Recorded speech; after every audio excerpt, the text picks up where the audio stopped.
Full story. Her family mocked me in Italian for years.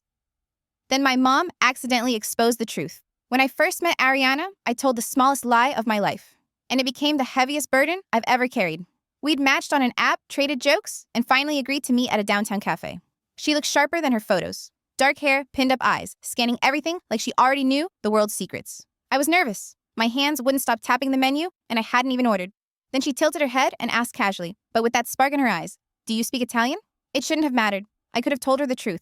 I've been fluent since I was a kid, summers spent with my nonna who insisted on speaking only in her dialect. But nerves had their own agenda.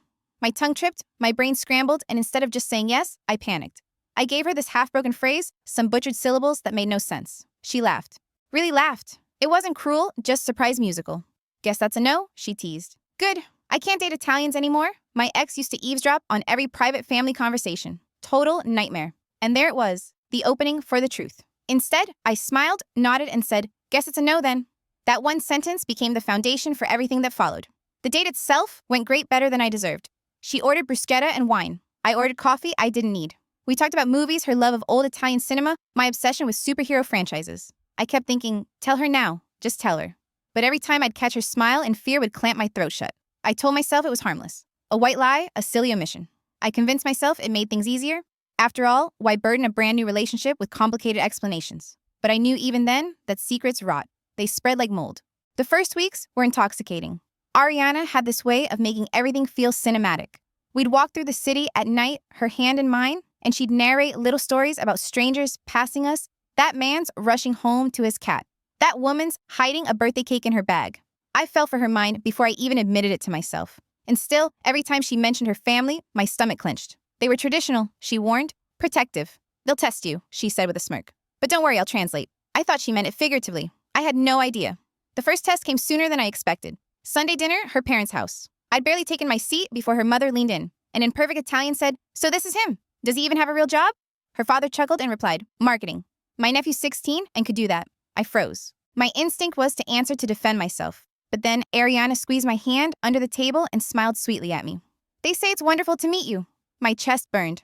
They had insulted me directly, and she had wrapped it in silk. I played along, ate a pasta that tasted of salt and shame, smiled when they laughed, nodded like I was oblivious. And every time Ariana leaned close and whispered soft lies in my ear, "They like you. They're just teasing. They're glad you came."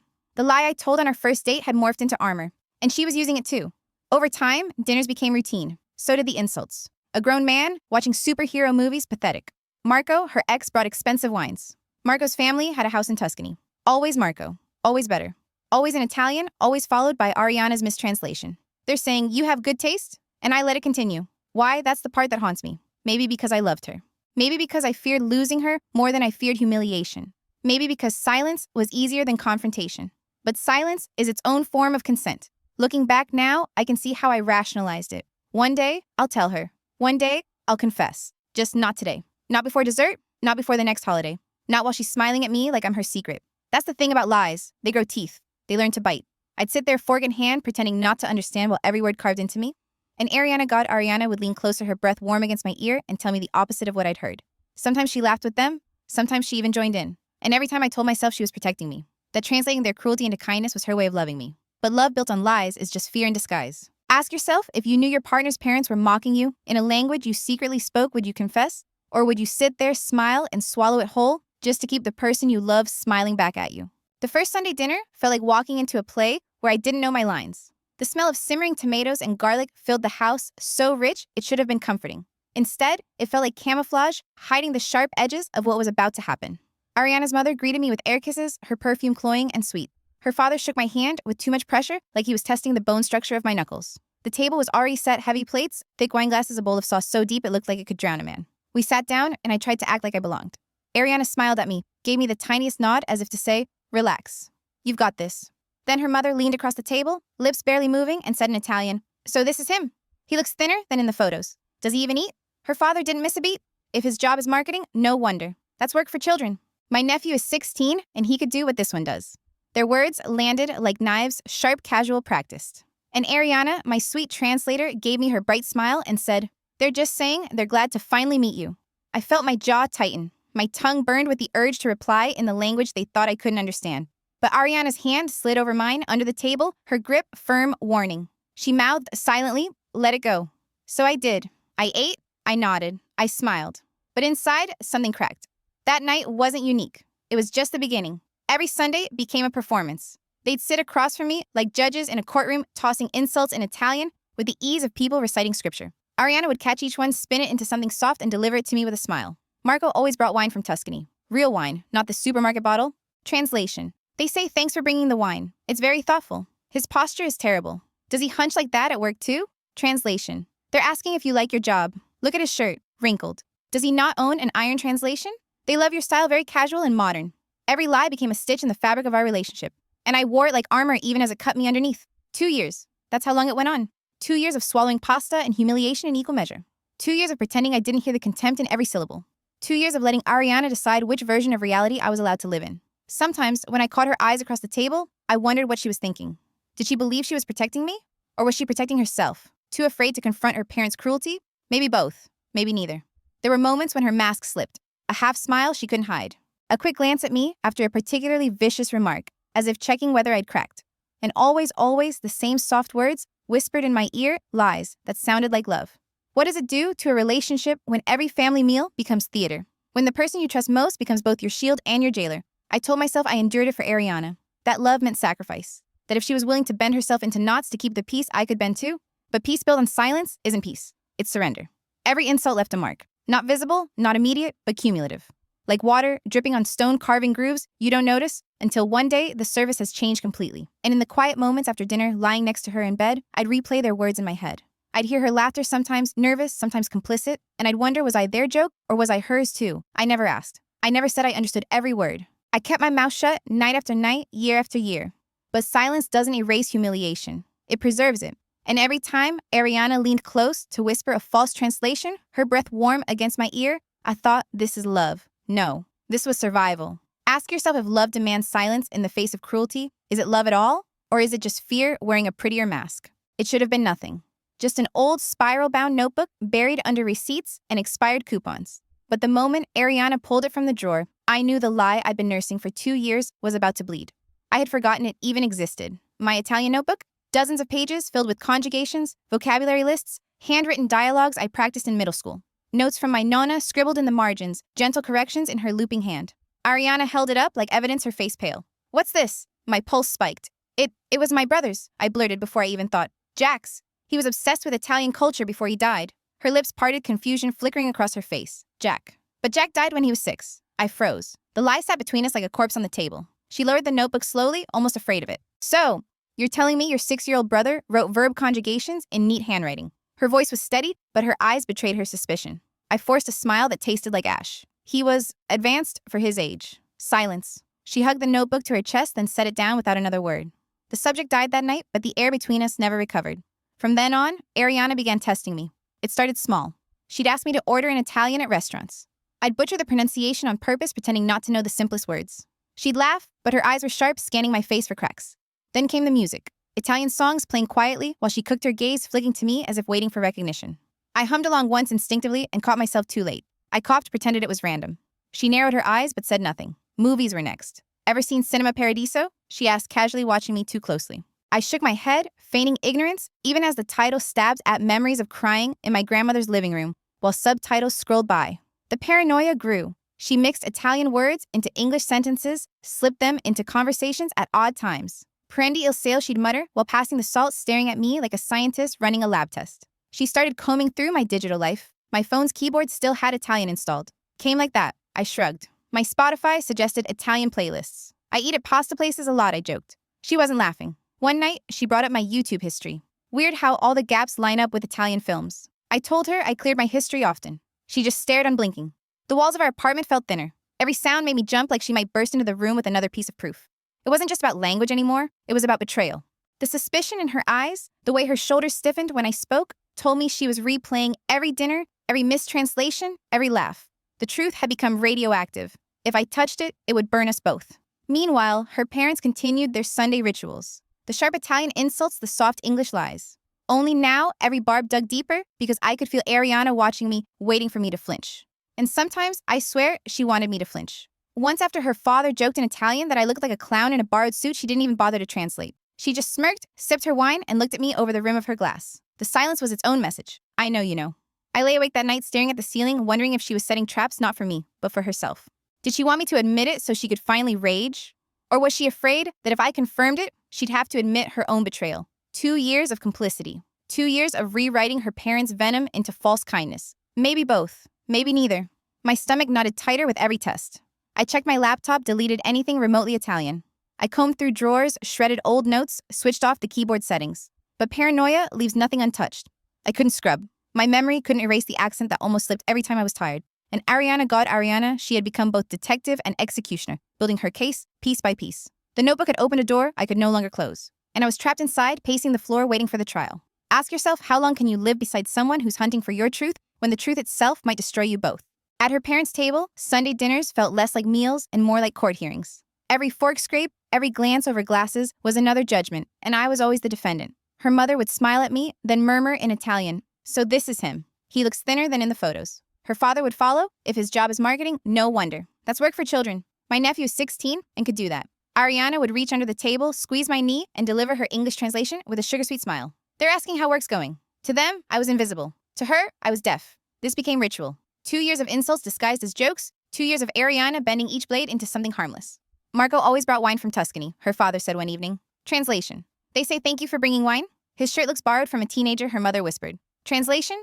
They love your casual style. Every Sunday, the same game, cruelty in Italian, kindness in English. My smile became my costume. Sometimes, Ariana fought back a quiet basta under her breath, but often, she laughed along. I told myself it was survival, a reflex she'd learned as a child, humor instead of confrontation. Still, each chuckle cut deeper than the insult itself. The worst moment came one night over pasta al forno. Her father leaned back, sipped his wine, and said, "If she stays with him, she'll waste her best years." Ariana didn't translate. She pressed her napkin to her lips, whispered back, "Lo so." I know. Later she insisted she meant, "I know you think that," not that she agreed. But once words like that land, they don't leave. They live under your skin. I began cataloging everything like keeping a ledger. Marco's beard, my posture, my job, my parents. Each insult filed away. It gave me the illusion of control, but really, it was proof I was keeping score in a game I wasn't allowed to play. Ariana grew suspicious after finding my old Italian notebook, and now she tested me constantly.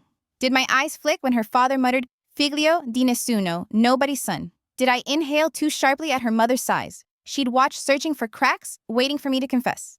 So I learned to blink my face to breathe evenly, to let their words pass over me. Silence became my only weapon, though it was also my cage. On the drive home, one night, Ariana asked softly, "They were better tonight, right?" I nodded. What else could I do? We were both actors clinging to the script, but silence doesn't erase humiliation. It preserves it. And every time Ariana whispered a false translation, her breath warm against my ear, I thought, this is love. No, this was endurance dressed as love. Ask yourself if the person you love is the one turning knives into lullabies. Are they protecting you or protecting themselves? My parents' house smelled of roasted chicken and rosemary, the kind of comfort I hadn't felt in years. Their home was small, modest, nothing like Ariana's parents' marble kitchen, but the warmth here was real. I thought maybe this dinner would be different, safe. We sat around the table, my mom serving too much food onto Ariana's plate. My dad pouring wine carefully like he didn't want to spill even a drop. Ariana smiled, polite, nervous. I could tell she was already bracing, as if expecting her parents' voices to erupt from the walls. For the first hour, it was normal. My mom asked Ariana about her favorite books. My dad asked about her work. No tests. No insults hiding in another language. Just conversation. And then it happened. My mom, in her eagerness, mentioned summers I spent with my grandmother in Calabria. He used to come back speaking more Italian than English, she said, laughing. My little prodigy. The room froze. Ariana's fork clattered onto her plate. Her eyes locked onto mine, wide, unblinking. For 2 years, I'd let her believe I was clueless. 2 years of mistranslations, laughter, pity. And in a single careless sentence, my mom had ripped the mask off. "You speak Italian?" Ariana asked slowly, not whispered, not shouted, just steady, deliberate. The same way Kelsey had spoken in that other story when a child's truth cut through adult lies, like glass. I opened my mouth, closed it. The lies tangled in my throat. Finally, I nodded. "Yes." My voice cracked. "I've always spoken it." Silence, heavy, suffocating. My dad frowned. "Wait, you never told her?" Ariana's laugh was sharp, almost hysterical. "Never told me. He's let me sit through 2 years of Sunday dinners where my parents shredded him to pieces and he understood every word." Her hands trembled as she pointed at me. "You knew. Every insult, every comparison to Marco. Every time they called you useless, you knew and you said nothing." My voice was small. "I wanted to protect you. Protect me." Her voice rose, cracking like glass. "You lied to me. You made me complicit. Do Do you know what it feels like translating hate into compliments for 2 years? I thought I was protecting you.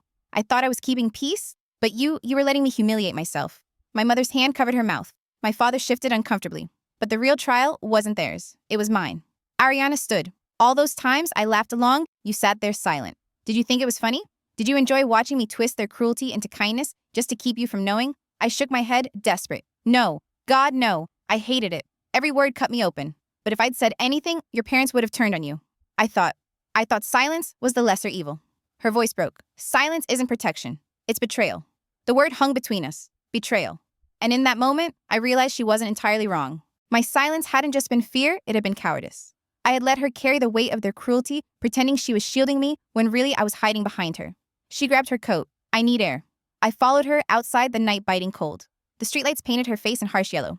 She turned to me, eyes wet but fierce. Tell me everything. Every word you heard. Don't spare me. If you loved me, you'd stop protecting me with lies. So I told her. I repeated her mother's comments about my clothes, her father's sneers about my job, the endless comparisons to Marco. And finally, the one that gutted me most. If she stays with him, she'll waste her best years. Ariana flinched like I'd struck her. She wrapped her arms around herself, shaking her head. They said that yes, I whispered. And you told them I know. Her eyes snapped to mine. I didn't mean it, I swear. I was just trying to shut them up. But the damage was already done. Some truths, once spoken, can't be unheard. We stood in silence, our breath fogging in the cold air. I wanted to reach for her, but my hands felt heavy, like they belonged to someone else. Inside, my parents pretended not to watch from the window. Ariana finally said, voice trembling. You turned me into a liar in my own home. Do you understand that? For 2 years, I thought I was saving you. But all I was saving was your cowardice. Her words were sharp, but underneath was something worse, exhaustion. I don't know if I can forgive this, she whispered. Not because you knew, but because you let me keep playing the fool while you sat there bleeding in silence, pretending it was noble. I swallowed hard. What do you want me to do? She looked at me with eyes that had stopped belonging to me. Tell the truth. To them, to me, to yourself. Because lies don't just rot relationships, they rot people. The night swallowed her footsteps as she walked away. And I was left standing there shivering, wondering if truth had just freed me or doomed me. Ask yourself when silence becomes betrayal, is confession, redemption, or just another wound that never heals. After that night at my parents' house, Ariana didn't scream. She didn't throw things. She did something worse, she watched me. Every movement, every blink, every breath became a test I didn't sign up for. It started subtle. Italian music playing in the background while she cooked. At first I thought it was coincidence her playlist had always been eclectic.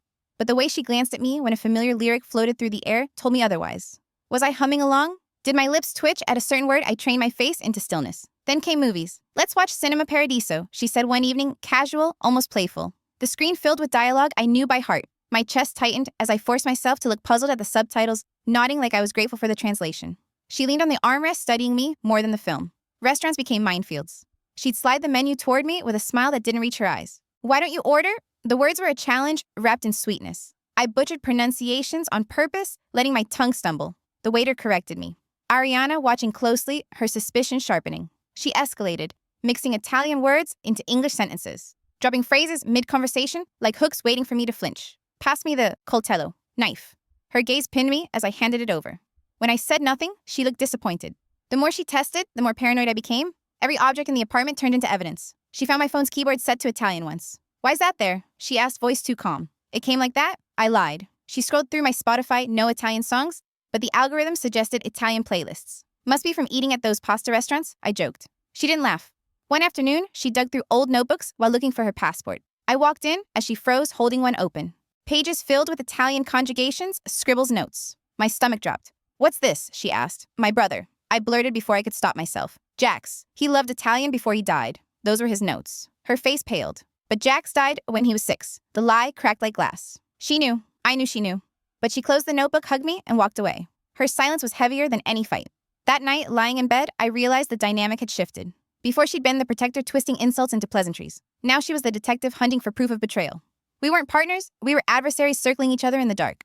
She started observing me in social situations. At dinner with friends, she'd drop a stray Italian word and watch my reaction. At the grocery store, she paused at the imported food section, waiting to see if I'd glance at the labels too long. It was like living with a scientist running experiments on me. And I was the rat in her maze. Her paranoia infected me. I cleared my YouTube history, obsessively afraid she'd find the Italian news channels I sometimes watched late at night. I deleted old text threads with cousins in Calabria. I started carrying my phone like contraband, heart pounding whenever she picked it up. But paranoia cuts both ways. She grew more reckless, with her tests almost daring me to slip. One evening, she asked me to pronounce the name of a wine Chianti Classico, her eyes gleaming. I stumbled on purpose, but too perfectly the mistake rehearsed. Her lips pressed thin. You're good at faking, she whispered later in the dark. Not a compliment. A sentence heavy with accusation. The worst was the night she confronted me directly. We were driving back from a weekend trip, headlights slicing the empty highway. She stared out the window, voice quiet but sharp. If you understood Italian, would you tell me I gripped the steering wheel, my knuckles white? Of course. The silence that followed was louder than any scream. Living in that tension was exhausting. She wanted me to confess, but she also wanted me to stay silent so her version of reality wouldn't collapse. And me, I was caught between guilt and survival, too deep in my own web to climb out. Ask yourself, what's worse? A lie told once or the hundreds of lies you tell afterward to protect the first one? Which weighs heavier, the silence you keep or the suspicion in the eyes of the person who once trusted you most? By then, I knew something had to break. The tests, the traps, the endless dance of pretending not to understand none of it could last forever. The truth wasn't a matter of if anymore, it was only a matter of when. And when it came, it wouldn't just cost me Ariana. It would expose every moment of cowardice I thought was protection. Every silence I thought was survival. The breaking point didn't come in fire or screaming. It came in ink. One night, after another silent dinner, I couldn't take it anymore. I opened a blank notebook and started writing every single time I had hidden my Italian fluency from Ariana. Page after page poured out the night her father called me pathetic, and I smiled. The Sunday her mother compared me to Marco for the 50th time. The moment Ariana translated loser into, they're glad you're here. The lies I told myself, the lies I told her. 12 pages later, I stared at the mess of ink like it was a crime scene. Each line was a wound I'd inflicted on us both. The next morning, Ariana appeared with her own notebook. Her eyes were red but steady. She set it on the table across from me. I made a list too. Her handwriting was smaller, neater, but the words cut deeper than mine. She cataloged every time she'd laughed at their insults, every moment she translated cruelty into kindness, every dinner she'd let them compare me to Marco without defending me. The two notebooks sat between us like dueling testimonies, evidence of a relationship rotted by silence and collusion. We read each other's lists in silence. By the time I finished hers, my hands were trembling. I wanted to be angry at her, but all I felt was the crushing weight of recognition. We had both betrayed each other just in different languages. I thought I was protecting you, I whispered. She shook her head. And I thought I was protecting you. But really, we were just protecting ourselves. The air between us felt heavier than ever. Later that week, we went to her parents' house for dinner this time, armed with truth. I decided I wouldn't play silent anymore. The moment her mother muttered in Italian about my shirt looking cheap, I answered back fluently. Her parents froze. Ariana's eyes widened, but she didn't stop me. No more, I said in their language. I've heard everything for 2 years. The comparisons, the insults, the laughter. It ends now. Her father tried to wave it off, but I pressed forward. If you want to be in Ariana's life, in our future child's life, you'll treat me with respect. I'm not Marco. I'm not a joke. I'm her choice. The room went silent, like all oxygen had been sucked out. Her parents looked at Ariana, expecting her to translate to soften the blow. But she didn't. She sat straighter, her chin lifted. He understood all of it, she said in English. Every word. And I helped you cover it. I'm done lying too. The silence after that was louder than any insult they'd ever thrown. On the drive home, Ariana clutched her notebook in her lap. Do you think this changes anything, she asked? I didn't answer right away. The truth was, I didn't know. Our notebooks weren't confessions seeking forgiveness. They were indictments, reminders of how easily we'd both chosen cowardice over courage. At home, we sat side by side on the couch, notebooks spread between us. She touched one page with her fingertip. This is what broke us, she said quietly. No, I whispered. This is what revealed we were already broken. She closed her notebook and leaned back, eyes closed. For the first time in weeks, she didn't look like my detective or my translator or my shield. She just looked tired, human. We weren't yelling. We weren't even fighting. But somehow, that silence felt more dangerous than any storm. Because sometimes the worst betrayals don't come from anger. They come from the quiet realization that two people who loved each other turned into liars side by side. Ask yourself, if both partners are guilty, who forgives first? And what if forgiveness isn't enough? The night Ariana told me she was pregnant, I felt like the floor dropped out beneath me. It wasn't how I imagined. No balloons or little boxes with baby shoes inside. No trembling smile over 2 pink lines. Just her in the kitchen at 6 a.m. Hair messy hands clutching a mug that shook so much the coffee rippled. I'm pregnant, she said. No buildup, no soft landing. Just a wrecking ball. For a second, I thought I misheard. My mind was still tangled in the lies, the notebooks, the confrontations. But the way her voice cracked raw, fragile made it real. I should have felt joy. Instead, all I felt was terror. Because how do you raise a child when the foundation of your relationship is built on deception? She set the mug down with a soft click. We need to decide what this means. Her words sounded like math, like terms and conditions. My hands were clammy as I leaned against the counter. It means everything changes. She laughed bitterly. Everything already changed? The baby just made it permanent. We didn't hug. We didn't cry together. We just stared at each other across the kitchen like adversaries handed joint custody of a secret too big to hide. For the next few days, the pregnancy became another test. She watched how I reacted to baby commercials, to strollers in store windows, to children's laughter drifting across the street. Did I look excited? Did I flinch? I pretended to smile at tiny onesies in shop windows. But inside, I was unraveling. The idea of becoming a father terrified me, not because of the responsibility, but because of the truth, waiting like a guillotine over our heads. When we went to the first ultrasound, the room was dim, the screen glowing. The whoosh of the baby's heartbeat filled the silence. Ariana grabbed my hand instinctively, and for the first time in weeks, I didn't pull away. That sound, it was undeniable, primal. A life we'd made despite all the lies. Tears blurred my vision. I glanced at Ariana, and for a flicker of a moment, she looked at me, not as a liar, not as a disappointment, but as the father of her child. But the moment passed. Back in the car, the walls returned. That night, she confronted me again. I need to know something. What if our baby grows up and your parents say something cruel in English? Would you sit there silently, the way you did with mine? The question cut deeper than any insult. No, I whispered. Never again. Can I believe that she asked? Her eyes searched my face like she was trying to find the truth buried under years of masks. I didn't answer. Silence is safer than promises you're not sure you can keep. The pregnancy turned into a battlefield of small wars. Baby names sparked arguments. She wanted something Italian to honor her heritage. I resisted, fearing her parents would weaponize even the child's name. We fought over last names, over baptism, over whether our child should learn Italian. Every conversation felt like a proxy war for all the wounds we hadn't healed. Her parents didn't help. The moment they found out, they slipped into their old pattern, questioning whether I could provide, comparing me again to Marco, who apparently would have made a wonderful father. This time, I answered in Italian, sharp and unflinching. Ariana didn't translate. She sat frozen while her parents' faces drained of color. Afterward, she turned to me in the car. You think speaking up fixes everything, but it doesn't undo the years you didn't. Her words stung because they were true. At night, I found myself talking to the baby when Ariana slept in the other room, whispering apologies to a belly that hadn't even shown yet. Promises I wasn't sure I could keep. I told that unborn child I'd never lie to them the way I lied to their mother. I told them I'd teach them honesty, even if it cost me everything else. Sometimes I wondered if Ariana heard me through the wall, if she lay awake, listening to me beg forgiveness from someone who wasn't even born yet. The irony was unbearable. We had created life at the exact moment our relationship felt most like death. Ask yourself, can a baby save two people drowning in lies? Or will that child grow up learning that silence and deception are the family heirlooms we pass down, wrapped in love, but poisoned at the core? The night I finally snapped was supposed to be ordinary, just another Sunday dinner at her parents' house. Another round of insults wrapped in Italian silk. But I was done bleeding quietly. We sat at the table plates steaming with lasagna. Ariana's mother leaned over to her husband and muttered in Italian. He looks thinner than ever. Does he even feed himself? Marco never looked this week. I didn't wait for Ariana's translation. I set down my fork, looked straight at her mother, and answered in flawless Italian. Maybe Marco fed himself better because his family didn't treat him like trash at every meal. The room froze. Forks clinked to plates. Ariana's mother's face went white. Her father's jaw tightened. Ariana's hand gripping her napkin shook violently. You, her father stammered, you've known all along. Yes, I said, my voice low but steady. Every word, every laugh, every comparison. I've heard it all. Ariana's eyes brimmed with tears, but she didn't interrupt. Not this time. Her mother tried to regain control, her voice sharp. Then why stay silent? Why sit there like a fool? Because your daughter begged me to? I snapped. She thought she was protecting me.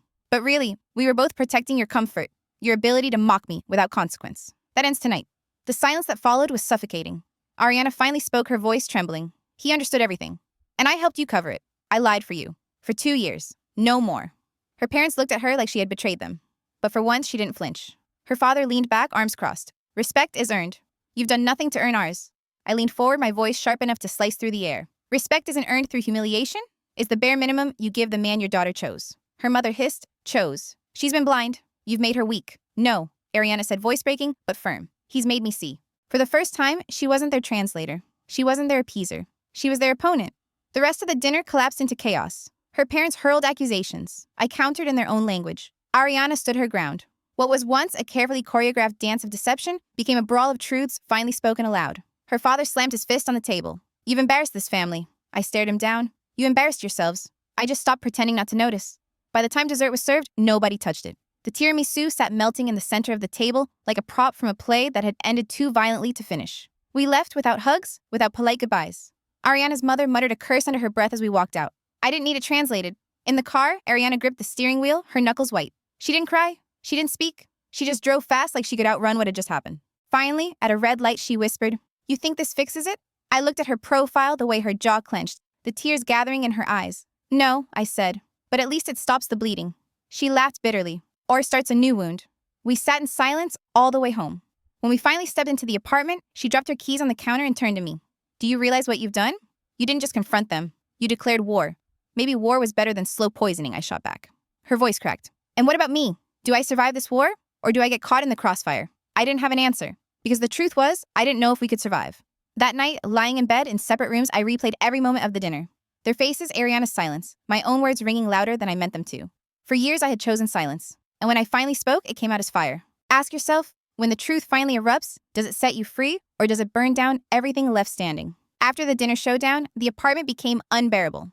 We moved around each other like ghosts brushing shoulders in the hallway, sharing silence instead of words. It was Ariana who suggested the walks. No phones, just us. An hour after dinner, she said, her voice flat but decisive. I agreed, though. Part of me wondered if it was just another test.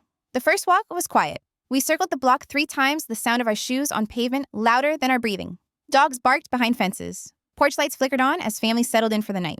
We didn't touch, didn't even glance at each other. But somehow, walking side by side felt safer than sitting across from one another at the kitchen table. By the third night, the silence broke. Ariana spoke first. I laughed with them sometimes. Not because I agreed, because it was easier than fighting. I swallowed hard. And I lied because it was easier than confessing. Our truce came out in fragments, scattered like leaves blown across the sidewalk. She admitted she'd tested me dozens of times, slipping Italian words into sentences, watching me choke on fake confusion. I confessed I'd considered leaving after her father compared me to Marco in front of everyone, but stayed out of cowardice. She told me she'd once packed a bag after finding my notebook convinced the whole relationship was built on lies. I told her I'd looked at apartments online, imagining a future without her, even as she slept in the next room. Each revelation was a cut, but also a release. The more we bled, the lighter we felt. One night, I admitted the worst of all. When I used Jax's name, that was unforgivable. Using my dead brother to protect a lie. I hate myself for that. She stopped walking. Streetlight shadows cut across her face. I hated you for it too, she whispered. But at least you hated yourself? That's something. We resumed walking slower now. The routine became our ritual. After dinner, we'd lace our shoes, step into the cool air, and strip another layer off our lies. Some nights, it was small confessions. How she once lied about being stuck in traffic just to avoid me. How I pretended to be asleep so I wouldn't have to talk. Other nights, it was bigger the times she defended me to her friends, but never told me the night I almost called her parents to tell them off before losing my nerve. We didn't solve anything. We didn't fall back into love. But we started clearing the rubble. One walk ended with her voice breaking, I don't know if I can ever trust you again. I stared at the cracked pavement. Then maybe the baby is the only thing we'll have left? Her silence was heavier than any answer. And yet the walks continued. Not because they fixed us, but because they gave us space to breathe without breaking. I started noticing little things again, the way her hair curled at the ends when the air was damp, how her fingers twitched when she was restless. She began noticing me, too, asking if I'd eaten, if I'd finished my work. We weren't lovers, we weren't enemies. We were two people circling the ruins of what used to be a home. Sometimes I wonder if honesty comes too late to matter. If by the time you start telling the truth, the person you're telling it to is already gone. Ask yourself if a relationship survives only on walks in the dark. Is it alive at all, or just haunting itself? It was 2 a.m. when Ariana shook me awake. Her face pale, her hands trembling. I'm bleeding, she whispered. The words jolted me upright. I didn't even put shoes on properly, just grabbed my keys, threw on a hoodie, and half carried her down the stairs to the car. The ride to urgent care felt endless. She clutched her stomach, whispering over and over, not now, please not now. Every red light was a death sentence. Every bump in the road felt like betrayal. I kept one hand on the wheel and one hand gripping hers, squeezing hard as if pressure alone could stop the bleeding. The waiting room was nearly empty, but every second stretched. The clock ticked too loud. Ariana leaned against me, her breath shallow. I kissed the top of her head, but it felt like an apology more than comfort. Finally, a nurse called us back. They laid her on a bed, cold gel smeared across her stomach. The monitor flickered, and then it came, the whooshing heartbeat strong and steady. Our baby alive. Ariana's eyes filled with tears spilling down her temples into her hair. I felt my chest collapse with relief, the air rushing out like I'd been holding my breath for weeks. The doctor explained calmly, a small tear in the uterine lining, common, not life-threatening. Bed rest fluids, follow-up appointments. Nothing we had done, nothing we could have prevented. But try telling that to Ariana, who gripped my hand like she was holding on to both of us. It's my fault, she whispered. No, I said fiercely. If anyone is to blame for stress, it's me. I poisoned this house with lies, not you. She shook her head weakly, but didn't argue. We drove home at 4 a.m. The streets empty, our car, the only sound in the world. She sat in silence, staring out the window, her face ghost white. I stole glances at her profile and thought if anything happened to that baby, I'd never forgive myself. Not for the lies, not for the silence. Not for surviving when truth should have killed us both. Back home, I tucked her into the guest bed we turned into her temporary room. I fetched water, adjusted pillows, pulled the blanket up to her chin. For once, she let me fuss without complaint. Her hand clung to mine as she drifted into exhausted sleep. I sat on the floor beside the bed, knees pulled to my chest, watching her breathe. Every rise and fall of her chest felt like a miracle. Every beat of that tiny heart inside her felt like a countdown. Not toward birth, but toward the day. All the truths we carried would come crashing down on our child. At dawn, I whispered to the shadows, not to Ariana, but to the life inside her. I swear I'll do better. I swear I'll stop lying. You deserve a father who doesn't hide. My voice cracked on the word father. It felt foreign in my mouth, unearned. Later that morning, when Ariana woke, she looked at me through swollen eyes. I can't keep fighting like this, she said softly. Neither could I. But I didn't say it, because admitting weakness felt like another betrayal. We ate breakfast in silence, her with dry toast, me with nothing. Every sound in the apartment was amplified, the hum of the fridge, the scrape of a fork, the faint ringing in my ears from too little sleep. By evening, she was stronger. She moved slowly, carefully, as if every step might shatter her. I hovered, terrified of doing too much, terrified of not doing enough. That night before bed, she stood in the doorway between our rooms. We can't keep going like this, she said. I nodded. Then what are we? She asked. Her eyes searched mine, desperate, exhausted, maybe even pleading. I opened my mouth, but no words came, because I didn't know. Were we still lovers? Partners, enemies, bound by a heartbeat that wasn't ours? She didn't wait for an answer. She closed the door softly behind her. I lay awake for hours, listening through the wall to the silence of her breathing. The baby's heartbeat echoed in my mind louder than my own. Ask yourself, when life grows inside a graveyard of lies, is it hope or just another secret waiting to break? After the bleeding scare, Ariana decided we needed distance. Not emotional distance, we already had, that but physical. She gathered her clothes and toiletries, moving them into the guest room we once used for storage. She didn't ask. She just did it. I watched her fold sweaters into drawers, line her lotions on the nightstand place, a framed photo of her and her sister on the dresser. Each object made the separation real. With every item she unpacked, I felt something inside me pack itself away. When she finally turned, I forced a weak smile. So this is how it's going to be now? For now, she said. We need space to breathe. For the baby. For us. I wanted to argue. To insist that space was just another word for goodbye. But the look in her eyes, tired, red-rimmed, defiant, told me she wouldn't bend. So I nodded, pretending to accept, while inside my chest, something cracked. That first night apart was both relief and punishment. In my room, the bed felt too big, the sheets too cold. I lay there staring at the ceiling, straining to hear her breathing through the wall. When sleep came, it was jagged dreams of bleeding, of Marco's smirk, of her parents, whispering insults in a language that had stopped being foreign long ago. In the morning, she emerged from the guest room, hair-tangled face unreadable. We moved around each other in the kitchen like strangers sharing an Airbnb. I poured coffee. She toasted bread. The silence was worse than shouting. Days blurred together. 2 bedrooms, 2 routines, one fragile thread keeping us from unraveling completely the baby. Every appointment, every prenatal vitamin, every cautious conversation about cribs and car seats was the glue. We could talk logistics, never feelings. At night, I found myself pressed against the wall, separating us, whispering apologies I knew she couldn't hear. Promises I wasn't sure I could keep. One evening, she stood in the doorway of my room. I can't do this alone, she said. You're not alone, I answered too quickly. She tilted her head. Aren't I? I didn't answer. Because some nights, I wasn't sure either. The separate rooms became symbols. Her room was order, control, survival. Mine was regret, guilt, silence. We lived parallel lives in the same apartment, crossing paths in the kitchen, in the hallway, in the doctor's office waiting room, but rarely in each other's eyes. Her parents knew something was wrong, of course. They started calling more, offering to let Ariana stay with them for a while. The subtext was obvious. Leave him, come home, we'll fix this. She never said yes, but she never said no either. I saw the hesitation in her eyes and it gutted me. One night during our walk, she finally broke. Do you think we'll survive this? She asked, staring at the sidewalk. I wanted to say yes. I wanted to believe it, but the truth lodged in my throat. I don't know, I whispered. She nodded, like she expected that answer. We walked the rest of the block in silence, our shadows stretching ahead of us like strangers holding hands. In her separate room, Ariana started journaling. I'd see her bent over her notebook at night, scribbling furiously. I wanted to ask what she wrote, but I didn't, because I already knew. It was her side of the story. Her list of lies, betrayals, disappointments. Maybe even her plan for a future without me. Meanwhile, I buried myself in work, though my performance slipped. Deadlines passed, meetings blurred, and my supervisor's frown deepened. I told myself I was doing it for the baby, for stability. But deep down, I knew I was drowning. The separate rooms didn't just divide us physically, they turned us into witnesses of our own collapse. Each night, I lay in my bed imagining what she was dreaming in hers. Was she picturing a future with me, or one where I was just a footnote in her child's story? Ask yourself, when love retreats into separate rooms, is it still love?